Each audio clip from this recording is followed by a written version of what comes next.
2017 में पेटीएम के फाउंडर का ये वीडियो बहुत ज़्यादा वायरल हुआ था।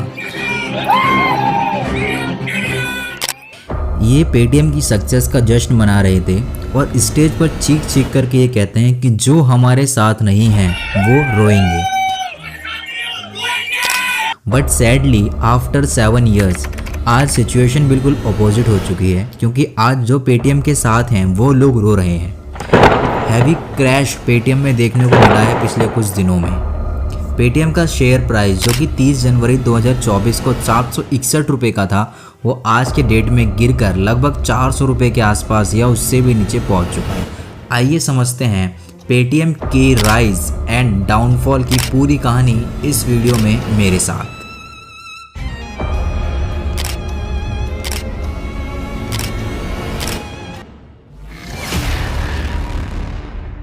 पेटीएम की जो शुरुआत है वो 2010 में हुई थी।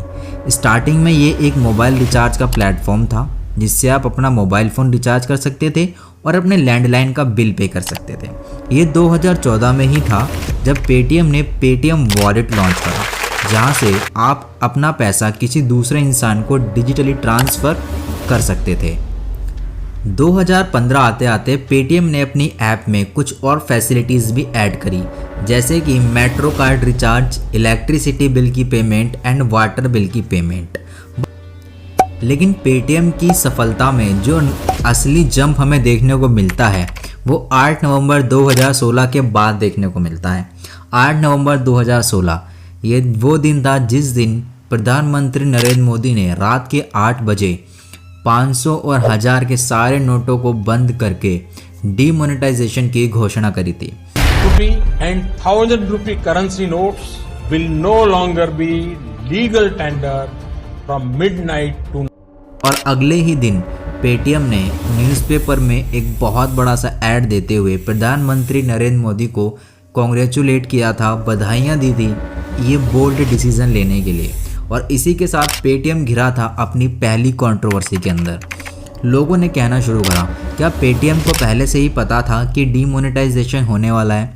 क्योंकि रात को 8 बजे डीमोनेटाइजेशन की न्यूज़ आई थी और सुबह सुबह न्यूज़पेपर में पेटीएम के द्वारा नरेंद्र मोदी को कॉन्ग्रेचुलेट किया जाता था।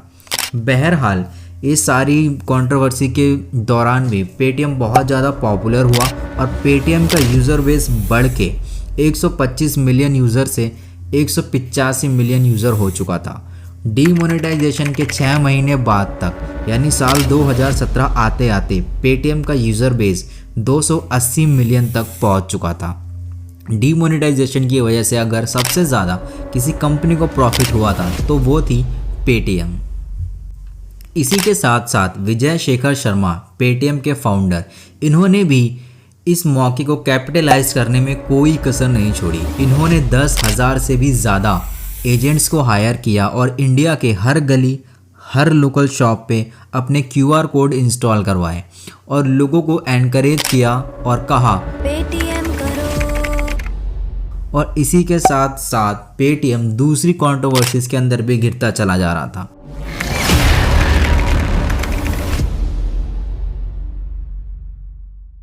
– 2015 में Alibaba.com के फाउंडर जैक मा, जो कि एक चाइनीज़ कंपनी है, उन्होंने पेटीएम के अंदर $680 मिलियन की इन्वेस्टमेंट करी और पेटीएम का 40% स्टेक अपने पास रख लिया।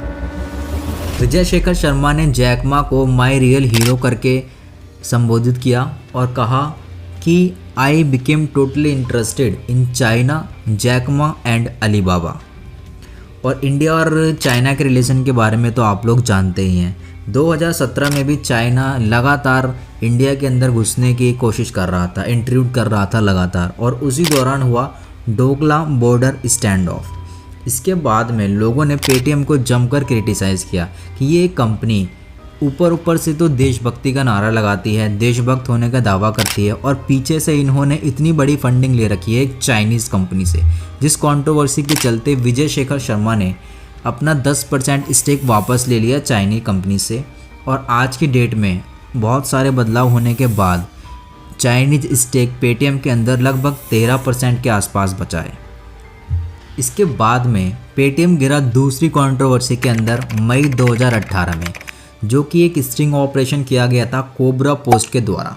कोबरा पोस्ट ने पेटीएम के को फाउंडर अजय शेखर शर्मा को अप्रोच करा और इन्होंने उन्हें ऑफ़र दिया कि क्या आप अपनी एप्लीकेशन के थ्रू आने वाले इलेक्शन में हमारी पार्टी का प्रोपोगंडा फैलाएंगे।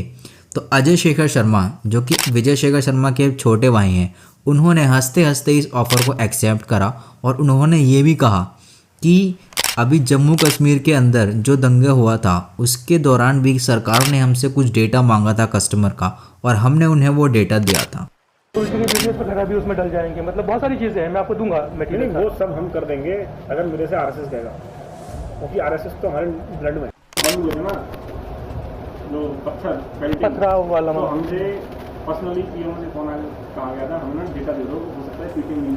बात आ जाती है 2017 के अंदर, जब पेटीएम ने लॉन्च करा पेटीएम पेमेंट्स बैंक। पेटीएम ने अब अपनी बैंकिंग सर्विसेज देना शुरू कर दिया था। पेटीएम जो पेमेंट बैंक है, it is more like a bank account, जहाँ पर आप अपना डेबिट कार्ड मिलता है, आपको अपना एक अकाउंट नंबर भी मिलता है, आप इस अकाउंट में अपना पैसा भी रख सकते हो। तो ये जो पेटीएम पेमेंट बैंक था, ये इस तरह की कुछ फैसिलिटीज़ दे रहा था। आप यहाँ पे अपना पैसा जमा कर सकते हैं, आप डेबिट कार्ड बनवा सकते हैं और आपको एक प्रॉपर अकाउंट नंबर भी मिलता था। But Paytm banks are different from physical commercial banks, right. देखिए, जो पेमेंट्स बैंक होते हैं उनकी कोई फिजिकल ब्रांच नहीं होती, जैसे ICICI, Kotak Mahindra bank, HDFC, ये जो बैंक्स हैं इन सब की फिजिकल ब्रांच है, आप इनकी ब्रांचेस में जाके विजिट कर सकते हैं। बट पेमेंट्स बैंक की कोई ब्रांच नहीं होती। इसी के साथ साथ जो पेमेंट्स बैंक होते हैं ये आपको लोन फैसिलिटी और क्रेडिट कार्ड फैसिलिटी प्रोवाइड नहीं करा सकते, जबकि नॉर्मल बैंक्स एचडीएफसी या आईसीआईसीआई बैंक ये सब आपको क्रेडिट कार्ड फैसिलिटी भी देते हैं और लोन फैसिलिटी भी देते हैं। दूसरा डिफरेंस जो ये है कि पेमेंट्स बैंक के अंदर आप कितना पैसा जमा कर सकते हैं, इसकी एक लिमिट होती है, लेकिन जो नॉर्मल बैंक्स होते हैं आपके, उनके अंदर आप अनलिमिटेड पैसा जमा कर सकते हैं। जैसे कि आईसीआईसीआई बैंक में आपका अकाउंट है तो वहाँ पर आप जितना मर्जी पैसा जमा कर सकते हैं, लेकिन वहीं अगर आप पेटीएम पेमेंट्स बैंक की बात करें तो इसमें आप सिर्फ 2 लाख तक जमा कर सकते थे मैक्सिमम। 2 लाख से ज़्यादा आप इसमें पैसा जमा नहीं कर सकते थे। तो ये कुछ डिफरेंस होता है पेमेंट्स बैंक में और एक नॉर्मल बैंक में। तो ये तो हुई एक हिस्ट्री। अब बात करते हैं आज के सिनेरियो की। 31 जनवरी 2024 को आरबीआई ने, रिजर्व बैंक ऑफ इंडिया ने पेटीएम पेमेंट्स बैंक को रेस्ट्रिक्ट कर दिया है, ये कहते हुए कि पेटीएम ने नॉन कंप्लाइंस किया है against the regulatory policies of reserve bank of India. इसका मतलब क्या है? देखिए, आरबीआई जो है वो हमारे देश के अंदर सारे बैंक्स को रेगुलेट करता है, राइट। बैंक्स कोई भी डिसीजन अपनी मर्जी से नहीं ले सकता, आरबीआई से उसे अप्रूवल चाहिए। आरबीआई की कुछ पॉलिसीज थी जो कि पेटीएम पेमेंट्स बैंक ने फॉलो नहीं करी, जिसके चलते उसे नॉन कंप्लाइंस दिया गया, राइट। अब सिचुएशन ये है कि 29 फरवरी 2024 के बाद से पेटीएम पेमेंट्स बैंक के अंदर कोई नया कस्टमर नहीं जुड़ सकता, ना ही पेटीएम पेमेंट्स पे आप अपना टॉपअप करा सकते हैं। बट जो भी आपका अवेलेबल बैलेंस है वो आप अपना बैंक से निकाल सकते हैं। इसी के साथ साथ जो नोडल अकाउंट्स होते हैं वो सारे के सारे बंद करे जाएंगे 15 मार्च 2024 तक, ऐसा आरबीआई ने कहा है। नोडल अकाउंट्स क्या होते हैं? जो लोग अपना ई कॉमर्स का बिजनेस करते हैं और वो अपना पेटीएम पे अकाउंट्स बनाते हैं, तो वो जो एक कमर्शियल अकाउंट होता है उसे हम बोलते हैं नोडल अकाउंट्स। देखिए, पेटीएम वॉलेट के अंदर आपका जो अवेलेबल बैलेंस है वो आप यूज़ कर सकते हैं, लेकिन आप इसमें नया पैसा 29 फरवरी के बाद से ऐड नहीं कर सकते। आपका जो अवेलेबल बैलेंस है उसे आप यूज़ कर सकते हैं, बट कोई नया पैसा आप इसमें ऐड नहीं कर सकते। अब ये जो आरबीआई ने रेस्ट्रिक्शन लगाया है पेटीएम पेमेंट्स बैंक पे, ये ऐसा नहीं है कि डायरेक्ट आरबीआई ने रेस्ट्रिक्शन लगा दिया। आरबीआई ने लगातार पेटीएम को वार्न करा कि आप नॉन कंप्लाइंस मत कीजिए।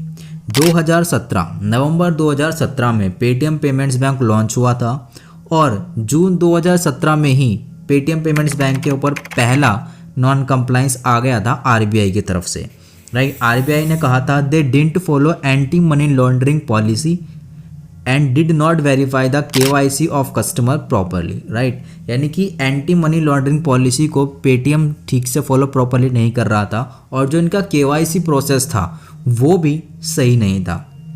इसके चलते इन्हें पहला नॉन कंप्लाइंस आया था। आरबीआई ने पेटीएम को वार्न करा और कहा कि नए यूज़र्स को आपको ऑनबोर्डिंग स्टॉप करनी पड़ेगी। पेटीएम ने आरबीआई की गाइडलाइंस के थ्रू काम करा, खुद को इम्प्रूव करा और जनवरी 2024 में नए कस्टमर की ऑनबोर्डिंग फिर से स्टार्ट हो गई। बट अगेन इन 2021 अक्टूबर 2021 में पेटीएम के ऊपर 1 करोड़ रुपए का फाइन लगाया गया because of licence application wrong information. यानी कि पेटीएम ने जो अपनी लाइसेंस एप्लीकेशन फिल करी थी उसके अंदर इन्होंने रॉन्ग इन्फॉर्मेशन फिल करी थी और इन्होंने फिर से जो कस्टमर की जो केवाईसी थी उसे प्रॉपर वेरीफाई करना बंद कर दिया था, जिसकी वजह से पेटीएम पे 1 करोड़ रुपए का फाइन लगाया गया और नए कस्टमर की ऑनबोर्डिंग रोक दी गई। अक्टूबर 2023 में 5 करोड़ 39 लाख रुपए का फाइन पेटीएम के ऊपर फिर से लगाया गया एंड आरबीआई ने फिर से नए कस्टमर की ऑनबोर्डिंग रोक दी गई। इतने सब कुछ, इतनी वार्निंग्स देने के बाद भी पेटीएम लगातार नॉन कंप्लायंस करता जा रहा था और आरबीआई की जो पॉलिसीज़ थी उन्हें वायलेट कर रहा था। इसी के चलते 31 जनवरी 2024 को फाइनली आरबीआई ने कहा कि भाई बहुत हो गया ये सब, आप बात हमारी नहीं मान रहे, आप ये सब आप क्या करो, आप रोक दो। अब बिल्कुल ही आप पेमेंट्स बैंक की डेडलाइन आरबीआई ने फिर तय कर दी और ये जो सिचुएशन हमारे सामने है ये आज आकर के खड़ी हुई है। सीएनबीसी जो कि आरबीआई की एक एजेंसी है, उसके थ्रू इन्होंने पाया कि पेटीएम के ऊपर आज की डेट में लगभग लाखों कस्टमर ऐसे हैं जिन्होंने अपना अकाउंट खुलाया हुआ है विदाउट एनी केवाईसी, यानी बिना केवाईसी करे हुए कस्टमर का अकाउंट खुला हुआ है। आज की डेट में लाखों कस्टमर ऐसे पेटीएम के ऊपर हैं। हज़ारों कस्टमर ऐसे हैं जिनके मल्टीपल अकाउंट्स खुले हुए हैं, यानी कि सेम पैन कार्ड से मल्टीपल अकाउंट्स खुले हुए हैं, राइट। और कुछ अकाउंट्स ऐसे हैं जिसमें कि करोड़ों रुपए की ट्रांजैक्शंस होती हैं और वो विदाउट केवाईसी करे ओपन करे हुए अकाउंट्स हैं। तो ऐसी चीज़ें पेटीएम के ऊपर हो रही थी, जिसके थ्रू आरबीआई ने सस्पेक्ट किया कि पेटीएम के थ्रू यहाँ पर मनी लॉन्ड्रिंग का जो कॉन्सेप्ट है वो यहाँ पर हो रहा था, यानी पेटीएम के थ्रू मनी लॉन्ड्रिंग होने का भी यहाँ पर खतरा था। आउटलुक जो कि एक बहुत फेमस मैगजीन है, इसके थ्रू इन्होंने इन्फॉर्म करा कि 35 करोड़ वॉलेट आज की डेट में पेटीएम पर बने हुए हैं, जिसमें से 31 crore wallets are not active. 31 crore wallet इसमें से एक्टिव ही नहीं है और जो 4 करोड़ एक्टिव हैं उनमें भी या तो बहुत ही कम बैलेंस है या फिर जीरो बैलेंस है। और इन सब की वजह से ये जो अकाउंट्स हैं, ये जो वॉलेट्स हैं, इन्हें यूज़ किया जा सकता है मनी लॉन्ड्रिंग के लिए। सेकंड जो कंप्लाइंस इनके ऊपर देखी गई वो है डेटा प्राइवेसी की वजह से। आरबीआई ने कहा कि पेटीएम की जो पेरेंट कंपनी है 97 communication limited and Paytm payment bank के बीच में कोई भी ऑपरेशनल सेग्रीगेशन नहीं है, यानी कि इनके बीच में कैश फ्लो होता है, पेमेंट की ट्रांजैक्शन होती हैं, लेकिन उससे फाइनेंशियल स्टेटमेंट जो कि फाइनल फाइनेंशियल स्टेटमेंट होती है कंपनी की, उसके अंदर शो नहीं करा जाता, राइट। और इन सब के पीछे आरबीआई ने जो रीज़न दिया वो इन्होंने दिया विजय शेखर शर्मा का negative attitude. If you fundamentally believe that Paytm is number 3 payment player, that is where the beginning of the problem is in understanding. I'm surprised that people don't know this in this country, but we make profit, so it is. Somebody who's not met us and have an opinion on us is not my opinion to keep an opinion on that. आज की date में जो ये situation हमारे सामने बनी है, तो ये सबसे जो इसका मेन रीज़न है वो है पेटीएम के को फाउंडर विजय शेखर शर्मा का नेगेटिव एटीट्यूड, प्लस में जो उन्होंने लगातार वार्निंग देने के बाद भी आरबीआई की गाइडलाइंस को फॉलो नहीं करा। उसी के चलते आज पेटीएम इस कगार पर खड़ा हुआ है।